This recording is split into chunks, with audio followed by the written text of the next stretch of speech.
अस्सलाम वालेकुम वीवर्स, मैं हाँ मुश्ताक अली। तुम वेख रहे हो मेरा यूट्यूब फेसबुक चैनल। अज जिस जगह ते मैं खड़ा ये है दरियाए रावी सराय सिद्धू दे उतले हिस्से दे विच।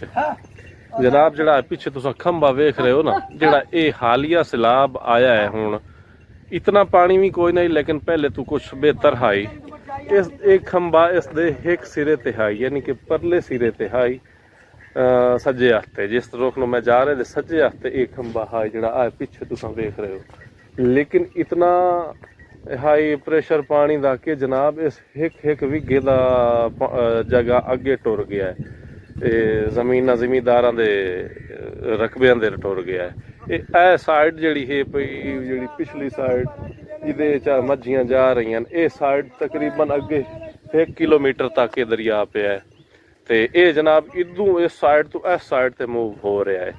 ते बड़ा पहले इस मैं जिले तकरीबन 2 महीने पहले 3 महीने 2.5 महीने पहले मैं इत्थे आया, तो उस टाइम जनाब ये जिथे ये हुण ओ खंबा खड़ा या जिथे हुण कश्ती आके लगी है ना, ये इसदा एंडिंग पॉइंट आ। इत्थों असां परली साइड ते जांदे आसे।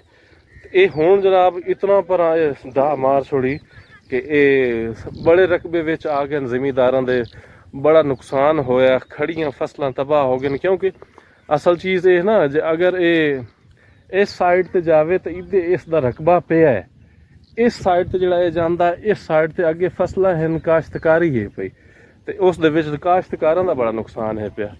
ते तुस हुण वेख सकदे हो इत्थे जनाब हुण थोड़ा जिहा फासला रह गया बोट दा। ते इस तो अगे जड़ा रकबा है पे सारा गडींदो रकबा हाई, सारी फसल आई, लेकिन ये सारा विच आ गया है। ते अल्लाह खैर करे, लोग काफ़ी परेशान हैं पे। काफ़ी इन्ना कोशिश की रोकण दी, लेकिन फिर भी दरिया दा रुख तुहानूं पता है, इस दे जड़ा दरियाई रकबा हुंदा है किसी दे ना जिमींदारां दे नाम दा। वजह सिर्फ यही होंदी कि जी ये अगे पिछे अपनी मूवमेंट करता रहिंदा है पिया। ते इस दी अज दी मूवमेंट जिहड़ी है 2 महीने पहले दी 3 दी है, वो तुहाडे सामने है पई जनाब। ये तकरीबन 40 फुट 50 फुट भरा चला गया है। बड़े लोग परेशान हैं, यो जिक्र कर रहे हैं कि जी ये जिमें जिस रुख ते जा रहा है तो बड़ा नुकसान है पिया फसलों का। तो इधले जिमींदार जड़े वो खुश हैं कि साडा दरिया अगे जा रहा है, तो साड़ी चलो काश्तकारी चल रही है। तो बस ये अल्लाह का निज़ाम है जी, वो जो चाहे कर सकता है। मेरे चैनल को लाइक सबसक्राइब करो। इो जी जी मेरी अमानत जी है, बड़ी मेहरबानी जी, बड़ी मेहरबानी। इतों उधर आना लियो। अच्छा ठीक हो गया, ठीक हो गया, ठीक हो गया। चाचा एक कश्ती तेरी है भाई? तेरी है मोड़ में तो ये जनाब कश्ती दे जड़े हैं पे ऑपरेटर वो मेरे नाल मौजूद हैं। ते कितना भरा चला गया दरिया? चून काफी चला गया, 2-4 किले चला गया पर। अच्छा ये अगे तो आए ना ही थाई ताई हाई हाँ खंबे से आए आ रहा है ऐसे तो सारा ही होन गया। होए होए होए ये यक्का एरिया साला में होन गया। ते तुसा कोशिश नहीं कीती इस रोकण दी? कोई कोशिश तो बड़ी की थी, मोड़े बादशाह नु कौन रोक सकदा? हाँ होया तो बादशाह। अच्छा कितनी दिहाड़ी हो जाती? ये तेरी बनने वाली है या किराया लेना है, किस तरह चलाई? कोई बन्नेदार है तो कोई किराएदार।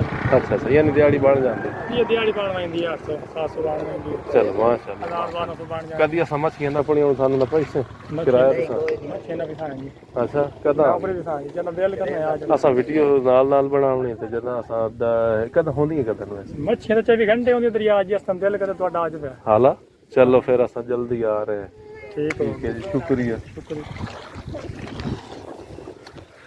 वीवर तुसा ये वेख लिया जनाब दरिया की सूरत हाल। लोग कुछ जड़े हैं वो बड़े खुश हैं, जिन्हों की जमीना निकल आई जिन्ना देर चला गया वो बड़े परेशान हैं। ते बाकी मलाह दे बकौल के बादशाह है जिदे चावे, क्योंकि पानी नू काबू तो नहीं कर सकिंदा। अगे कुछ जिमीदार हैं जड़े बड़े वड्डे जिमीदार हैं इस इलाके दे, MPA लेवल के लोग हैं, उन्हें बड़े पत्थर ते उन्हें बड़ी कोशिश की कि इस चीज़ को रोकया जाए, लेकिन जनाब वाला एक कवर नहीं हो सकिया उन्होंने को।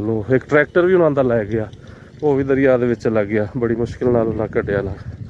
ਤੇ ਬਾਕੀ ਇਹ ਹੈ ਕਿ ਇਹਨਾਂ ਦਾ ਨੁਕਸਾਨ ਹੋ ਰਿਹਾ ਤੇ ਇਹਨਾਂ ਦੇ ਫਾਇਦੇ ਹੋ ਰਹੇ ਬਸ ਉਹ ਜਿਹਨੂੰ ਚਾਹਵੇ ਦੇਵੇ ਤੇ ਜਿੱਥੋਂ ਜਿਹਨੂੰ ਚਾਹਵੇ ਲਵੇ ਤੇ ਅੱਜ ਦਾ ਵਲੌਗ ਕਰਦੇ ਹਾਂ ਜਨਾਬ ਐਂਡ ਥੋੜਾ ਜਿਹਾ ਛੋਟਾ ਜਿਹਾ ਸ਼ਾਰਟ ਆਈ ਵਿਖਿਆ ਹੈ ਜ਼ਰੂਰ ਕਮੈਂਟ ਕਰਿਆ ਹੈ ਤੇ कैसा लगा ਅੱਗੇ